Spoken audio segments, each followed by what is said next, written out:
interfaces. We did one in November which we call Bootlaw 2.0, which covered articles of association and shareholders' agreements. And actually there's a huge amount of crossover between angel investment and that subject. And that was geared principally to whether or not you wanted articles of association if you were basically as between founders. So it was pre-investment, what protection did you need? Okay, but there's a massive amount of crossover. And so what we've tried to do is to mix this one up a bit, which is a little bit about what this is, and you'll find out a bit later what we've got planned in terms of the mixing it up. But we're going to focus on the differences a bit, and we're also going to have a very, very, very brief recap on what we covered then, but it's really not going to take very long. The sessions, for those of you that haven't been before, are pretty informal, so feel free to ask questions as we go along. But to kick off, green shoots, I suppose, is what we would say. We're not government ministers, which means that we don't get pilloried for saying it. But basically, we've seen since the beginning of the year about 6 angel fundraisings, which I would not have anticipated at the end of last year. I think that is because interest rates are in the gutter, traditional asset classes are in the gutter, property is highly illiquid, and frankly what was, people may have taken to be a complete punt and something which they wouldn't invest in because there were better alternatives out there, that is not the case anymore. So we're seeing, I think, angel activity on the rise. Can you talk about the 6? Because I haven't heard about those. Well, I mean, we're doing them, so I can't talk about all of them. But I can tell you that we've done half a dozen. If you've read TechCrunch, you would have seen that there have been others as well. I mean, City Socialising was one that we were involved in. That's been reported. I think Skimbit or Skimlinks, whatever they're called now. Amazingly, there's some that we haven't been involved. Yeah. But exactly. But I mean, the point is that there is publicised activity out there, and I can tell you that there's other stuff which is in the works. We will probably close another couple in the next, if not this week, next week, I would think. And there's others out there. And I just get the sense, based on the sorts of rumblings that I hear or that we hear, that there's activity happening. Which, so I don't believe everything you read in the papers, but then they don't have an interest. I know there's some journalists in the audience, or former journalists in the audience, in portraying good news. So bad news sells rags, I guess. So let's look at the articles of association and the shareholders' agreements. First of all, when we had the session at 2.0, we discussed whether or not there would be a shareholders' agreement, and I think I said, well, we came to the conclusion you can probably get away without one. Angel investment, you're going to have one. So that discussion is basically out the window, forget it. Okay. Same ground, couple of extras. Danvers is going to cover the extra, well, as I say, we've said extras. It's really extra in terms of the theme that needs to be dealt with, that we haven't dealt with before. So to recap, what was it then that we talked about in the context of, well, the Articles of Association first, because there's only one thing, really, which is the takeaway for that. They governed how you transferred shares. And principally, what happens if someone leaves was one of the key factors for that. So we talked about good leaver and bad leaver provisions, right? So in other words, say Danvers and I own 50% of Bootlaw each. Let's assume that was the case. Say I left.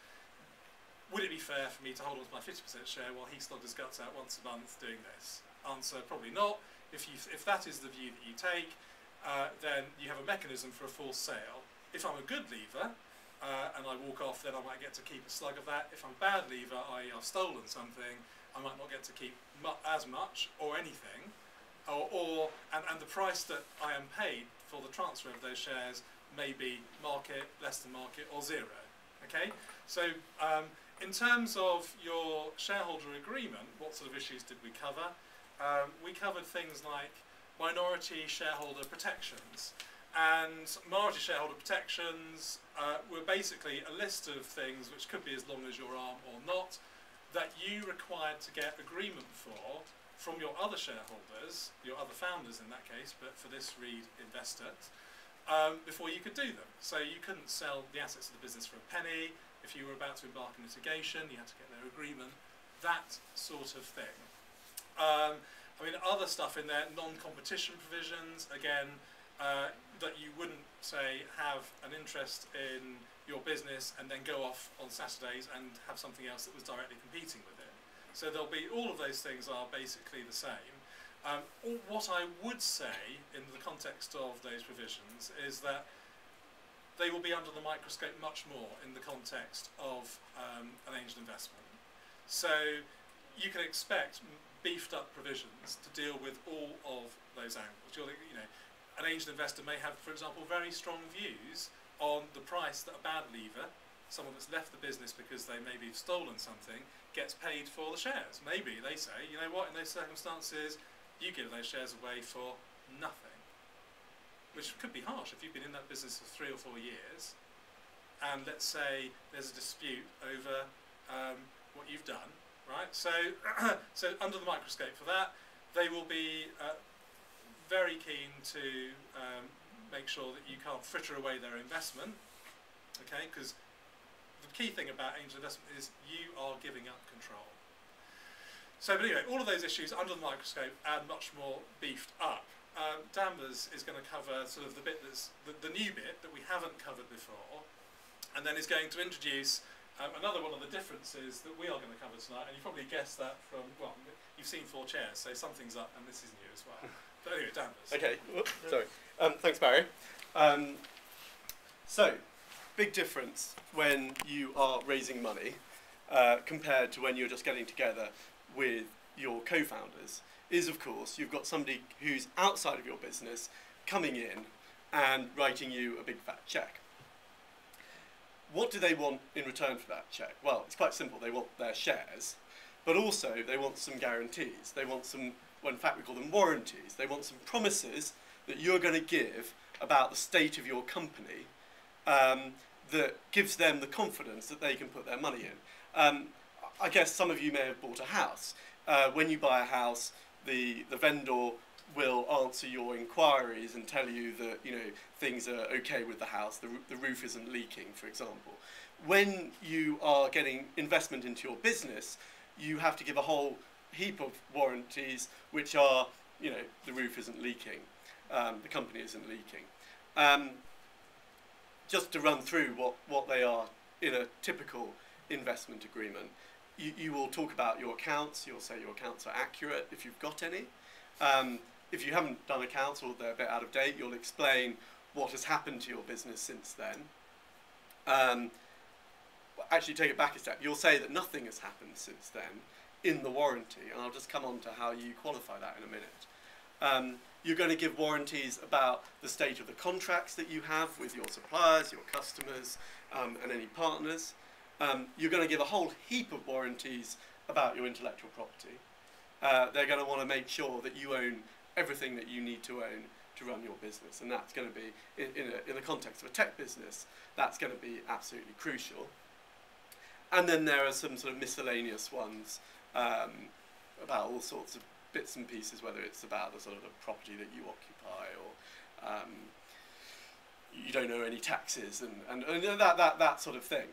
And then I just said a moment ago that you will qualify those warranties because they will be very much in a standard form, and in some cases they won't be true. So your sort of get out of jail card is that you write what's called a disclosure letter.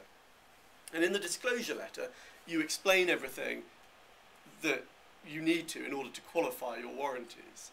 So for example, with intellectual property, if you say, I own everything, well, that's not going to be true if you're licensing anything in.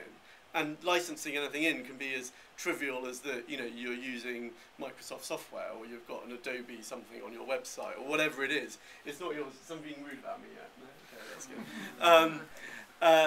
good. So it can be that trivial, and you'll say what licenses you have, and you just simply set them out. So there's there is disclosure, and any documents that are relevant, you also disclose and you put them in a bundle. And I mean, this is a pretty sort of dry topic to take in the abstract, but just let me tell you that on all these deals that Barry's talking about that we've been doing lately, this bit of it is the bit that takes all the time, because it's the bespoke bit.